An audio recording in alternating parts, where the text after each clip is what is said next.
the weight that followed him into MotoGP.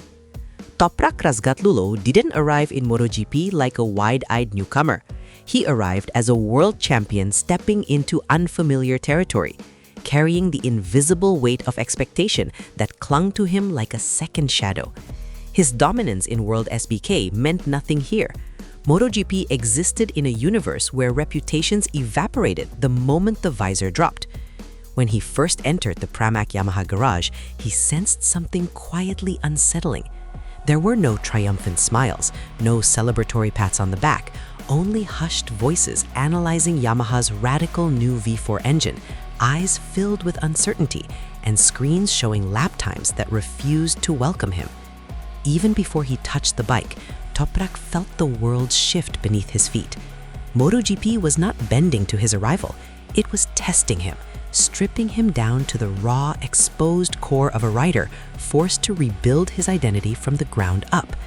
Beneath his calm posture, adrenaline and unease braided together, and he couldn't shake the feeling that this first chapter would not begin with glory, it would begin with survival.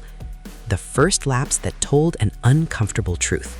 From the moment Toprak rolled the Yamaha V4 out of pit lane, he understood that his instincts, honed through years of riding a rear-dominant superbike, were about to be challenged more brutally than ever before.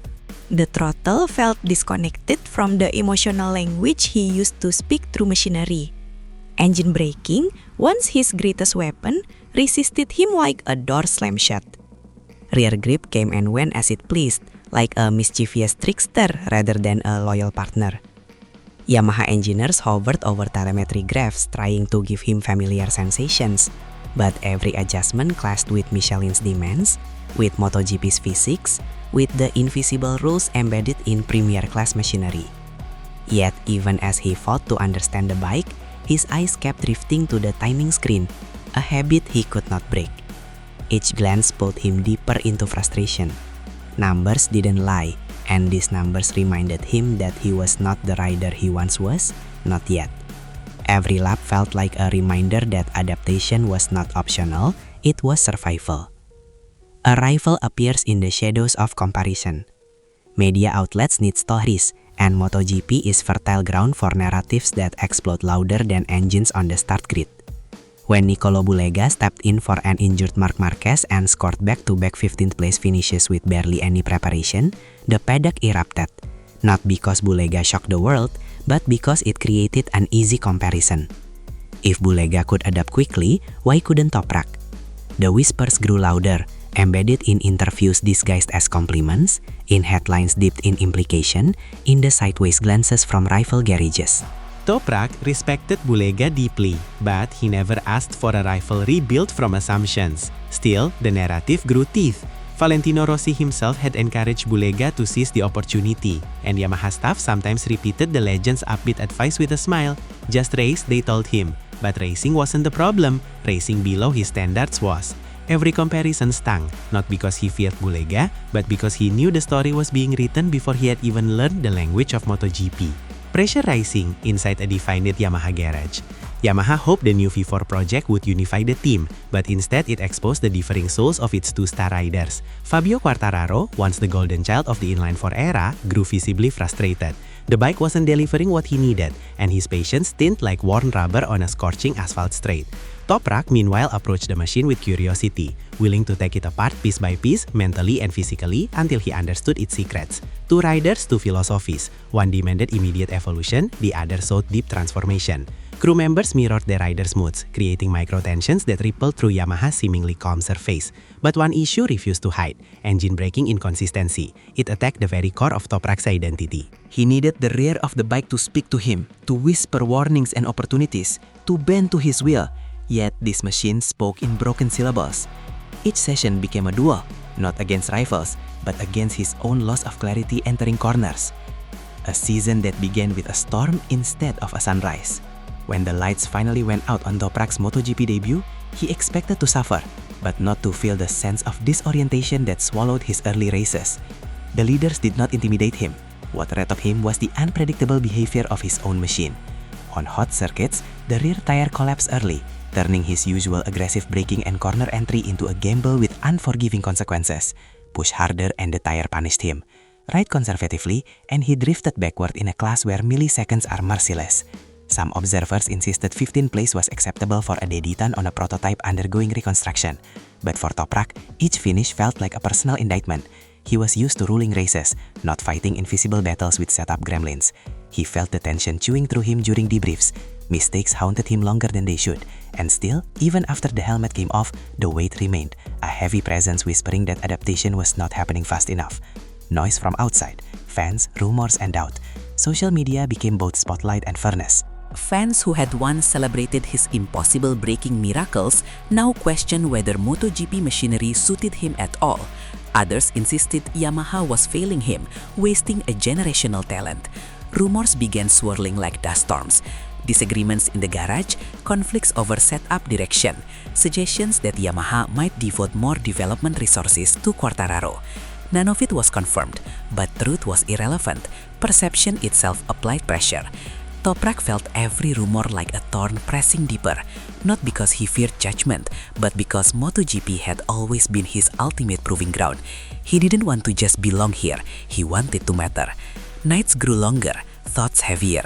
Doubt tried to infiltrate the corners of his mind, a quiet, persistent enemy. Yet amid the noise, he held on to a single truth. He did not fear adversity. He feared being misunderstood by the machine beneath him. And until that bond was forged, he would remain trapped between worlds. The breakthrough hidden inside telemetry.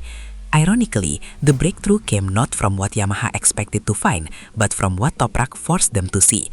His aggressive braking inputs, those same inputs critics claimed wouldn't translate to MotoGP, revealed a structural limitation within the V-Force rear stability parameters. The machine simply wasn't engineered to tolerate the violence, precision, and rhythm of his style. And yet, that weakness was also the key. Because Toprak pushed the bike into zones it had never been tested in, Yamaha's engineers discovered blind spots no simulation had predicted. Suddenly, the development map changed. The bike's boundaries expanded. Adjustments introduced mid-season began transforming the V-Force behavior in real time. Quartararo too held the improvement. His corner entry sharpened, his confidence repaired. What began as tension evolved into collaboration. The two riders, once drifting apart in philosophy, now drove development with a shared purpose. Yamaha realized they were not nurturing two conflicting paths, they were nurturing a future forged by both. A shift in the air, Yamaha finally sees him clearly. For months, Toprak had walked into the garage with the weight of someone still needing to prove he belonged. But with each update, each data breakthrough, each session where the bike edged closer to speaking his language, he sensed the air shifting around him. Yamaha no longer viewed him as a wildcard experiment or a superbike transplant. They saw him as a catalyst, someone capable of revealing truths their simulations had overlooked. For the first time, Toprak looked at the timing screens with possibility instead of dread.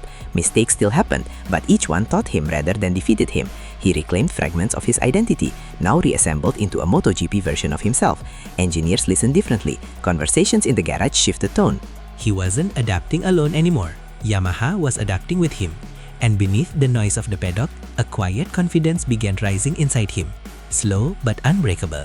A rider reborn in the fire of adaptation. Race by race, the bond between man and machine strengthened. Toprak began carving braking zones again. Not recklessly, but with calculated aggression born from deeper understanding. Rhythm returned to his riding. Instead of fighting the bike, he collaborated with it, shaping it into something that resembled the weapon he once wielded in superbikes. Setbacks no longer shook him, they sharpened him.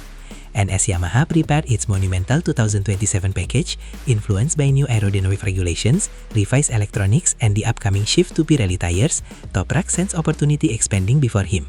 Even Ducati engineers watched his progress with curiosity, studying the role he was quietly playing in Yamaha's revival.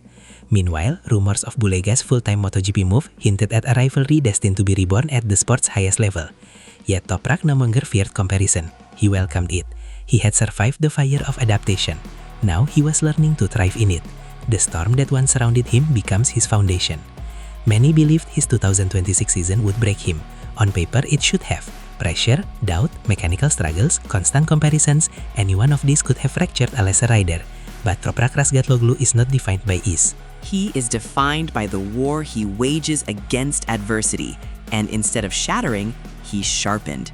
Today, when he unleashed shocking pace on the Yamaha V4, pace that stunned engineers, rivals, and fans, the Paddock witnessed the beginning of something powerful. This was no lucky lap, no freak moment. It was the result of a rider reforged through struggle. The world expected him to climb from the lower midfield slowly, cautiously. Instead, he is preparing to rise like a storm that has finally found its winds. Toprak's impact on MotoGP is not a question anymore. It is a warning. His era is just beginning.